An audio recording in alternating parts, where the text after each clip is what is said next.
6 semanas buscando a Nancy Guthrie.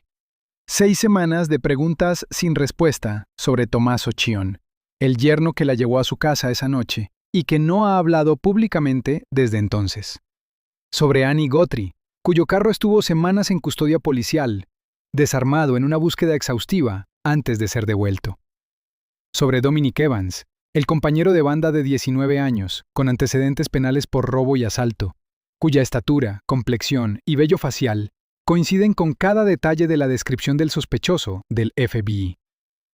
Sobre Derek Kayla, el hombre de la misma escena musical de Tommaso, que fue arrestado por mandar un mensaje de rescate directamente al teléfono de Tommaso y Annie. No a Savannah, no al FBI, a Tommaso, personalmente. Sobre las cámaras Ring de un vecino que se apagaron solo de un lado de la casa, el lado que daba hacia la propiedad de Nancy. Sobre una señora de 84 años, cuyo medicamento nocturno fue encontrado intacto sobre el mostrador a la mañana siguiente, y cuyos audífonos estaban en la casa mientras la sacaban cargada hacia el desierto. 42 días. Más de 40.000 pistas. 10.000 horas de grabaciones.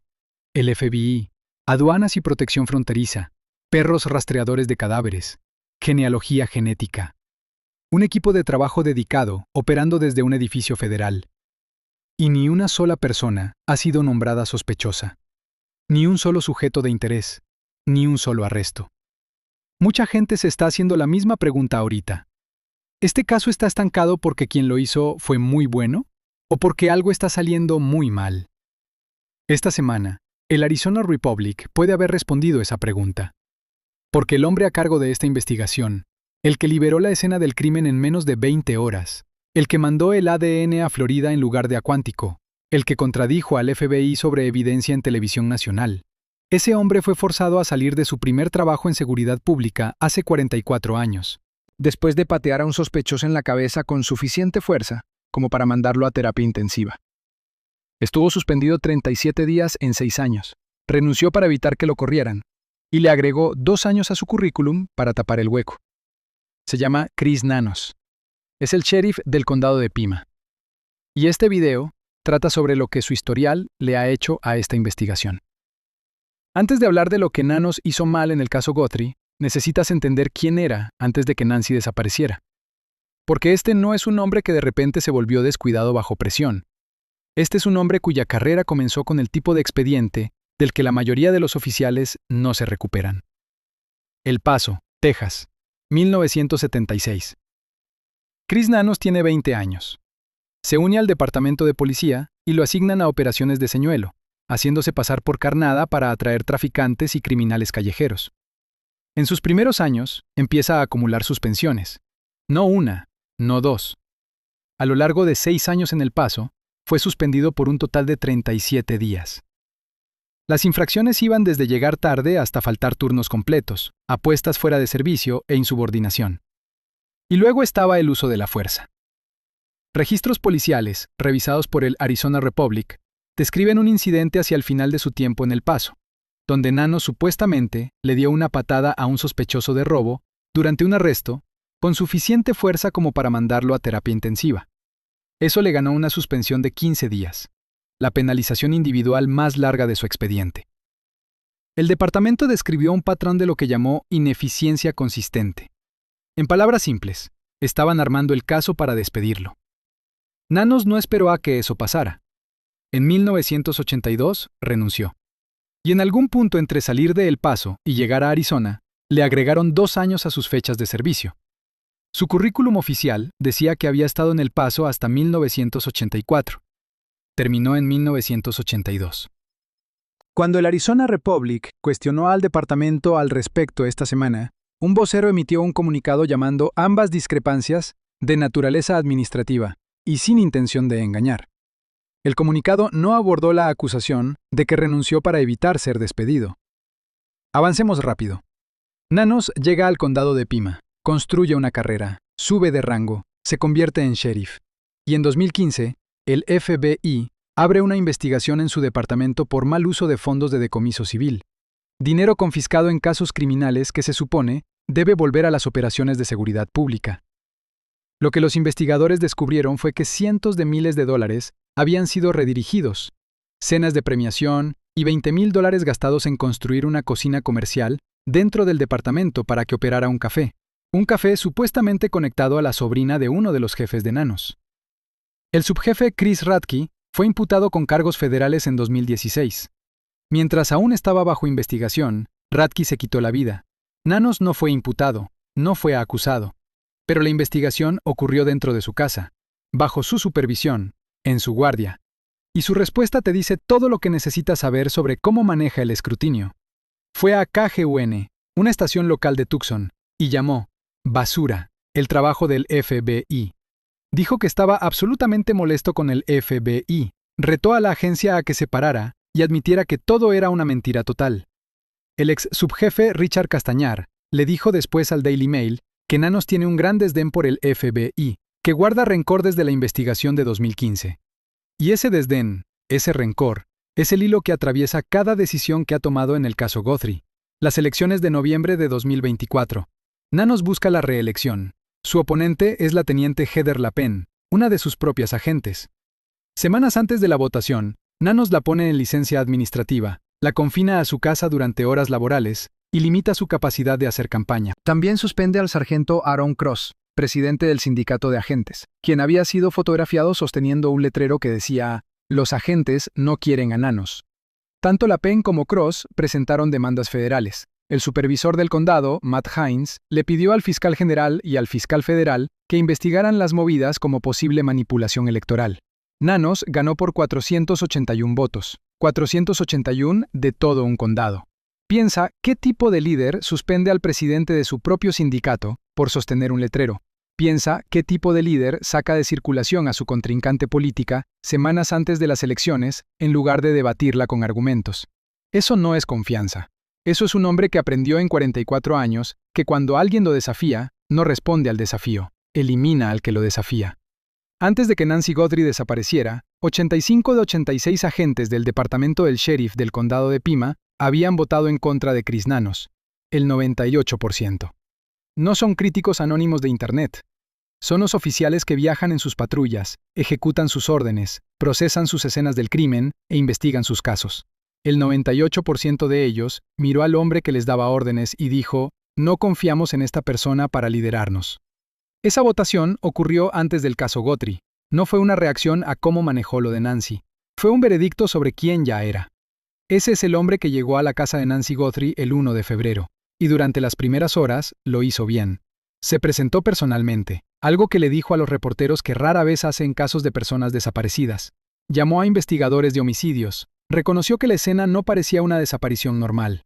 Sangre confirmada como de Nancy cerca de la entrada. La cámara del timbre había sido físicamente removida de su soporte. El medicamento sobre el mostrador que la señora necesitaba para sobrevivir. Nanos leyó la escena correctamente. Lo que sea que pasó en esa casa fue violento, deliberado y planeado. Para leer una escena e investigar son dos habilidades diferentes. Y la brecha entre esas habilidades es donde este caso ha vivido por 6 semanas.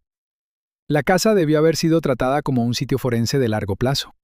En un secuestro que involucra a una víctima adulta mayor sin avistamiento confirmado, sin verificación de rescate y con evidencia biológica en el punto de entrada, uno preserva esa escena. La procesas despacio. Llamas especialistas. Documentas cada superficie, cada umbral, cada punto de contacto entre el sospechoso y el ambiente. No la liberas en 20 horas. Nanos la liberó. Y lo que siguió fue un desfile de contaminación que expertos forenses han llamado sin precedente para un caso de esta magnitud. Ambiance Pool Service, una empresa sin historial previo en esa dirección, llegó y fue escoltada al patio trasero por uno de los propios agentes de Nanos. La empresa le dijo a TMZ que nunca habían tenido un cliente en la casa de Nancy. Llegó una cuadrilla de jardinería con equipo. Se pidió y entregó pizza en la propiedad. Llegó una trabajadora de salud en el hogar. Reporteros de varios medios se acercaron a la entrada principal y tomaron fotos de la sangre de Nancy en el suelo. Luego llegaron creadores de contenido. Y vecinos reportaron que en los días posteriores a que la escena supuestamente estaba asegurada, no había presencia policial constante controlando quién entraba y salía. El principio de intercambio de Lockhart, la ley fundamental de la ciencia forense establecida hace más de un siglo, establece que todo contacto deja un rastro. Cada persona que caminó por esa propiedad después del crimen depositó células de piel, cabello, fibras, huellas de zapatos. Cada uno de esos depósitos se mezcló con lo que sea que el sospechoso dejó atrás, y cada capa de contaminación hace más difícil leer el cuadro forense, y más fácil cuestionarlo en un tribunal. Un abogado defensor no necesita probar que el sospechoso no estuvo ahí. Necesita probar que la evidencia no es confiable porque la escena fue comprometida. Y esta escena fue comprometida antes de que amaneciera. Y luego el FBI tuvo que volver porque una cámara montada en el techo había sido pasada por alto durante el barrido inicial. La primera revisión de la escena del crimen más importante de Arizona pasó por alto una cámara completa. Tuvieron que traer ingenieros de Google para intentar recuperar datos del dispositivo. El investigador forense Joe Scott Morgan revisó lo que le pasó a esa propiedad después de que fue liberada y lo describió como una ruptura total de protocolo. Señaló la ausencia de cualquier guardián, ninguna persona controlando el acceso, registrando nombres, documentando quién entraba y salía. Dijo que cada persona que cruzó ese umbral depositó material biológico que ahora contamina el cuadro forense. E hizo un señalamiento que debería quitarle el sueño a Nanos. La evidencia de ADN de la que depende este caso puede estar comprometida por las mismas personas a quienes se les permitió caminar por ahí. Cross, el presidente del sindicato que Nanos suspendió por sostener un letrero, le dijo al New York Post que no se veía bien para el departamento. Esa es una forma diplomática de decir que los propios agentes del sheriff sabían que esto estaba mal mientras estaba pasando. Ahora, la decisión del laboratorio. Aquí es donde el rencor de 2015 deja de ser antecedente y empieza a tener consecuencias. La evidencia biológica mixta recuperada del interior de la casa de Nancy, la muestra que puede contener el perfil genético del sospechoso, fue empacada y enviada a un laboratorio forense privado en Florida, no al laboratorio del FBI en Quantico, Virginia, que opera una de las instalaciones de procesamiento forense más avanzadas del mundo, y mantiene protocolos de respuesta rápida dedicados específicamente a víctimas de secuestro. Porque en casos de secuestro, la velocidad no es una preferencia. Es el margen entre la vida y la muerte. Nanos le dijo a NBC que el procesamiento podría tardar semanas, meses o hasta un año. Dijo que no quería dividir la evidencia entre dos laboratorios. Dijo que el laboratorio de Florida ya tenía otras muestras del caso y que tenía sentido mantener todo junto. El exministro de la Suprema Corte de Arizona, Andrew Gould, respondió a ese razonamiento en Fox News, diciendo que el sheriff había cometido errores que obstaculizaron la investigación. Un exministro del Tribunal más alto del Estado, eligiendo la palabra obstaculizaron en televisión nacional, no es comentario casual. Es una mente legal eligiendo un término legal con precisión. Los guantes recuperados aproximadamente a 3 kilómetros de la casa de Nancy también fueron procesados. El ADN pertenecía a un empleado de un restaurante local sin ninguna conexión con el caso. Esa pista, la que todos creían que iba a abrir la investigación, está muerta. Un perfil queda. La muestra mixta del interior de la casa, sentada en Florida. Y luego comenzaron las declaraciones públicas contradiciéndose mutuamente de maneras que van más allá de una simple falta de comunicación. El FBI le dijo a News Nation a través de una fuente oficial que se había encontrado un guante dentro de la residencia de Nancy. El mismo día, Nanos apareció en Fox News y declaró definitivamente que nunca se sacó ningún guante de esa casa. Nunca se encontró ningún guante en esa propiedad. Dos instituciones hablando sobre la misma pieza de evidencia con versiones completamente opuestas. A principios de febrero, con el caso aún en sus primeros días, Nanos les dijo a los reporteros que todos siguen siendo sospechosos. Repitió la palabra todos. Lenguaje estándar de un funcionario de seguridad pública, manteniendo abiertas todas las posibilidades. Pero para el 16 de febrero había dado un giro completo, anunciando que todos los miembros de la familia Guthrie, incluyendo los esposos, habían sido descartados. Llamó a la sospecha en línea cruel. La llamó vergonzosa. Y mientras decía eso públicamente, sus detectives todavía estaban ejecutando cateos en la propiedad de Annie y Tommaso. Todavía fotografiando cuartos. Todavía llevándose objetos. Su carro estuvo en la bodega de evidencias por semanas, después de que la familia supuestamente fue descartada.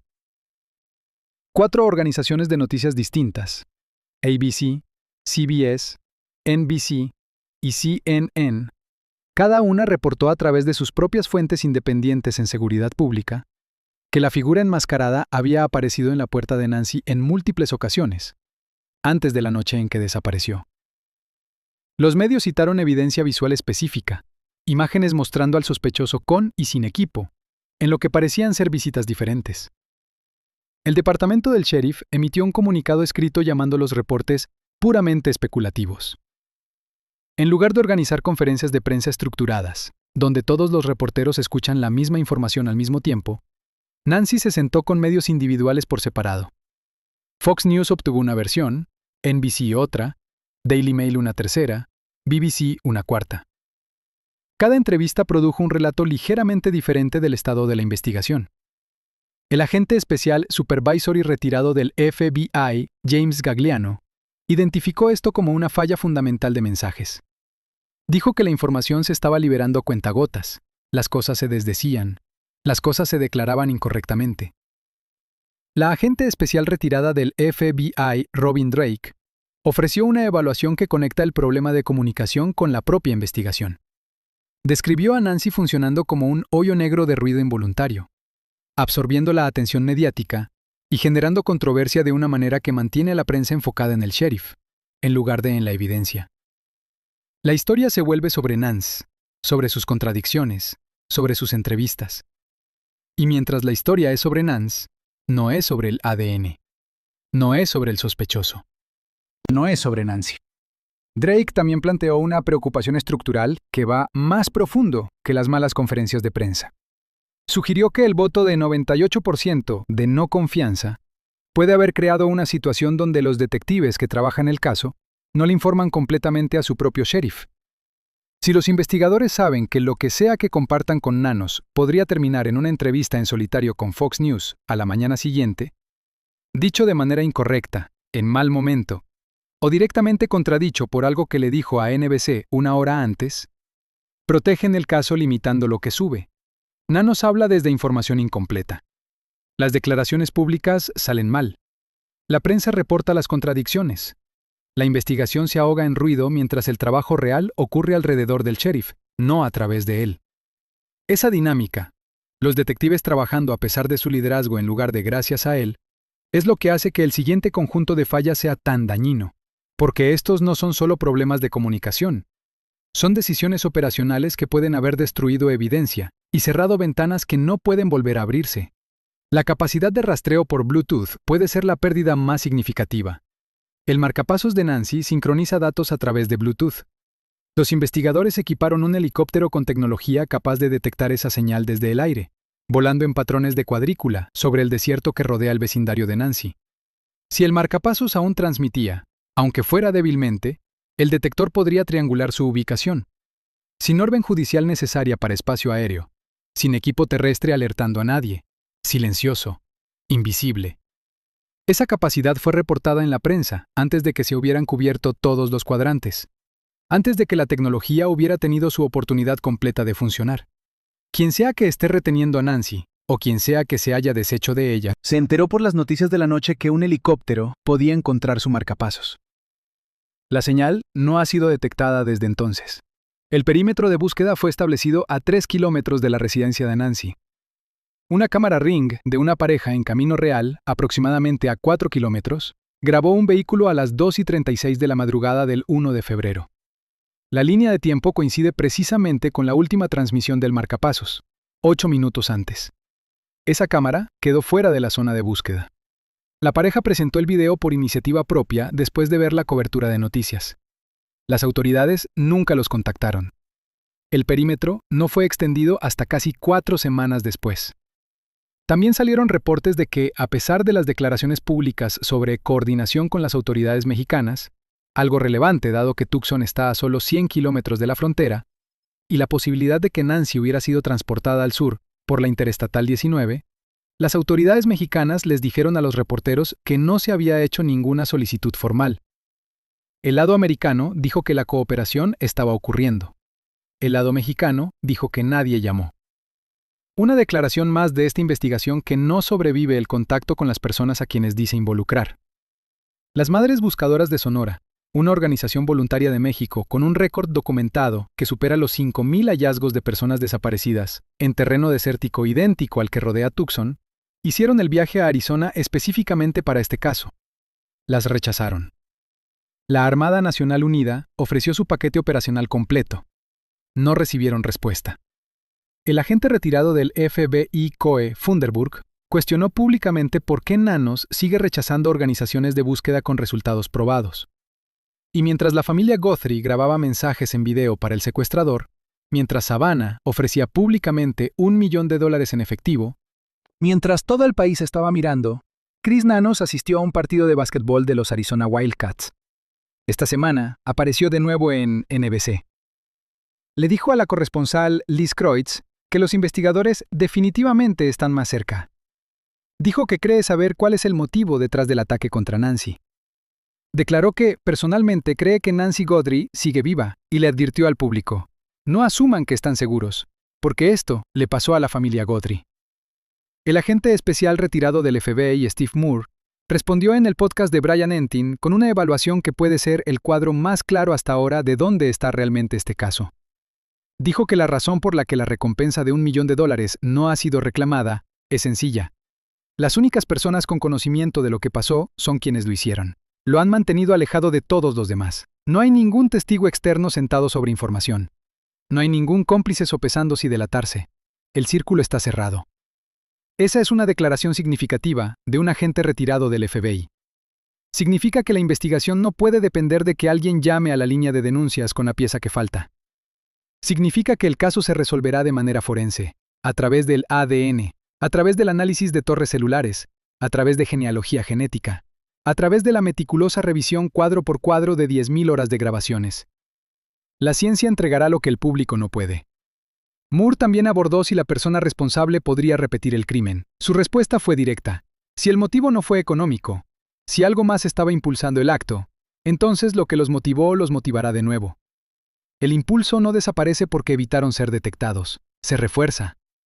Una persona que cometió un crimen violento contra un objetivo vulnerable y no tuvo ninguna consecuencia, ha aprendido la lección más peligrosa que puede aprender un criminal, que funciona. El propio Nanos pareció estar de acuerdo con esa evaluación cuando le advirtió al público en NBC.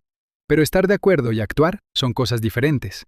42 días de acuerdo sin un arresto no es progreso, es estancamiento con micrófono. El FBI recuperó imágenes adicionales esta semana de las 3 cámaras en la propiedad de Nancy: la cámara de la alberca, la del patio trasero y la del costado de la casa. Son solo imágenes en miniatura, sin video. Según ABC News, las imágenes capturaron personas en el área del patio antes del secuestro, pero nada parecía sospechoso. Personas en el patio antes del secuestro. Ese detalle no ha sido explorado más públicamente. No se ha revelado quiénes estaban en el patio, ni cuándo. Nancy Grace reportó esta semana que Nancy puede haber tenido un segundo par de audífonos, unos que podría haber estado usando cuando se la llevaron. Un experto en informática forense explicó en el programa de Grace que los audífonos modernos funcionan como AirPods. Se conectan por Bluetooth y potencialmente pueden ser rastreados. Pero el teléfono de Nancy fue dejado atrás en el buró, y sin el teléfono, la capacidad de rastreo es limitada. Los investigadores también confirmaron que están al tanto de una caja de servicios dañada cerca de la casa de Nancy. Nanos dijo que actualmente no creen que esté conectada al caso, pero en un vecindario donde las cámaras de un lado de una casa se apagaron, mientras el otro lado seguía grabando, una caja de servicios dañada dentro del mismo radio no es algo que se descarte sin un examen a fondo. Y eso nos lleva a la interrupción del Wi-Fi, porque la manera en que ese desarrollo fue manejado te dice algo sobre el ritmo de esta investigación. El 6 de marzo, 34 días después de iniciado el caso, agentes del FBI fueron de puerta en el vecindario de Nancy, preguntando si alguien había experimentado problemas de Internet la noche que desapareció. 34 días. Por 5 semanas, nadie le había preguntado a los vecinos si sus cámaras estaban funcionando esa noche. La pareja cuyo sistema Ring se apagó del lado que daba hacia la propiedad de Nancy, ellos no sabían que su grabación faltaba hasta que fueron a revisarla por su propia cuenta. Nadie de las autoridades les dijo que revisaran. Y cuando lo hicieron, descubrieron que su perro los había despertado exactamente al mismo tiempo que las cámaras fallaron, actuando de manera inusual, mirando fijamente hacia la casa de Nancy, con las orejas paradas. Ese detalle, el perro, las cámaras, el momento, existía desde el primer día. Tardaron 5 semanas en que alguien con placa preguntara al respecto. Un dispositivo de desautenticación, una caja de servicios dañada, un apagón selectivo de cámaras, un perro que escuchó algo que la tecnología no pudo grabar. Todo dentro de un radio cerrado de la propiedad de Nancy. Todo disponible para los investigadores desde la primera semana. Nada explorado públicamente hasta mediados del segundo mes. Los detectives del equipo de trabajo, los 4 agentes y el sargento que ahora operan desde la oficina del FBI en Tucson, están haciendo el trabajo que este caso requiere: el análisis de torres celulares, la genealogía genética, la revisión cuadro por cuadro del material grabado, el examen de registros de routers, la reconstrucción forense. Esas personas no eligieron a su líder.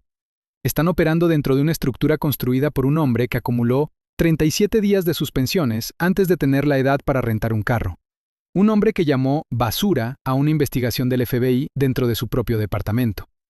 Un hombre a quien sus propios agentes le votaron el 98-2 en su contra.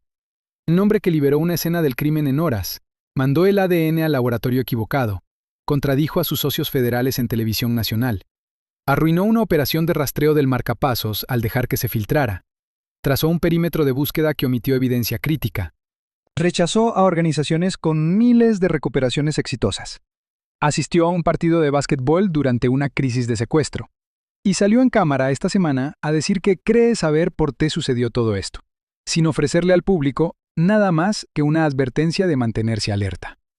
El caso se va a resolver. La ciencia está trabajando aunque el liderazgo no lo esté.